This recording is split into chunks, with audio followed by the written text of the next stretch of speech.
Blue Stool number 30, Eric Ronis. Anyone here ever play Spider Solitaire?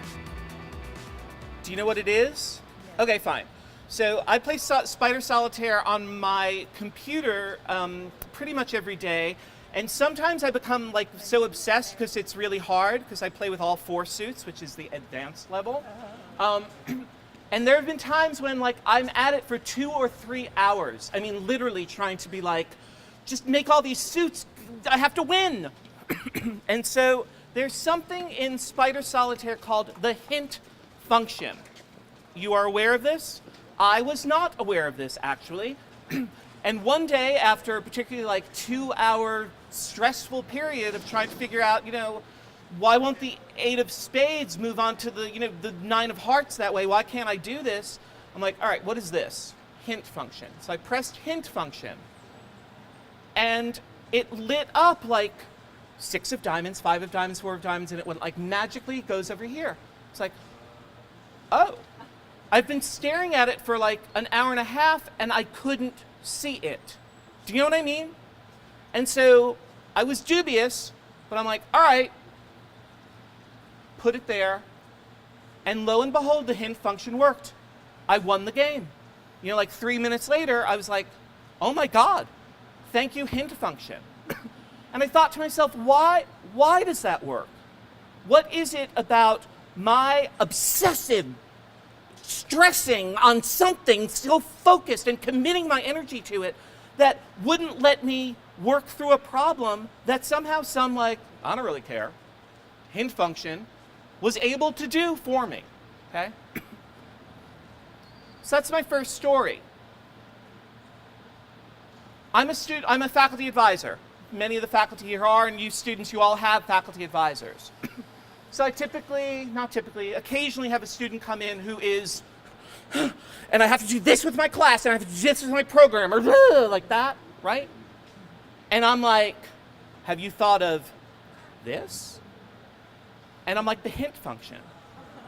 And they're like, oh, yeah, oh, thank you. And that actually happens, like regularly. That is so much of my job as a faculty advisor, is serving as just the hint function, right? Look, I'm not down in the weeds with you and I'm not obsessing with you.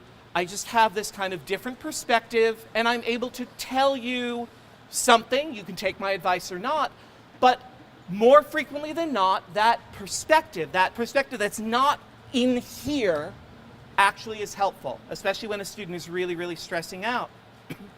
So, in my COM 100 class, Foundations of Human Communication, when I used to teach it, I used to show a video. This is many years ago. There used to be a YouTube series called Sassy Gay Friend. I don't know if anyone's seen it. So in this one particular episode, Ophelia from Hamlet is about to kill herself. And the title says, if only she had a sassy gay friend. And the sassy gay friend appears, and his tagline is, what are you doing? And he basically talks Ophelia out of killing herself. And I thought, hint function, it's the same idea, right? That it's so absurd that, Ophelia, she couldn't possibly have a sassy gay friend from like the 21st century, but what if she did? What if she had this perspective that was like, oh, you're right, why bother killing myself over Hamlet? And my hair looks good, so cool, let's move on with my life. And there's something about that perspective that is what I want to encourage you all to engage with. A problem I see, and it's getting worse because of the nature of social media and media today, is the echo chamber. We easily surround ourselves with people who are like us. We easily surround ourselves with media that simply reinforces what we already believe. There's no need to actually ever encounter a contrary opinion because it upsets you. So it's like, all right, I'll go to this particular site. It'll tell me my own opinions. But not having that other perspective to potentially give you insight is cutting you off from, again, what I call the hint function. Many, many years ago, and today's my birthday, by the way. Thank you. Many years ago, I used to teach theater in Cambridge, Massachusetts, high school theater. And I was having a really, really bad year. I was kind of like some of the students who come into my office with this like that, right? And a young woman, African-American woman in one of my theater classes, the assignment was to do a monologue. And so she came in with a poem by Maya Angelou that, despite the fact I was an English major at Harvard, I had never heard this poem before. Famous poem, Still I Rise. Okay? Yep. And I'm just going to read you a piece of it and tell you sort of what this did for me. So, you know, I'm sitting in my mood, and she's like, all right, I'm going to do Maya Angelou's Still I Rise. And she does it, and she reads the end. Out of the huts of history's shame, I rise.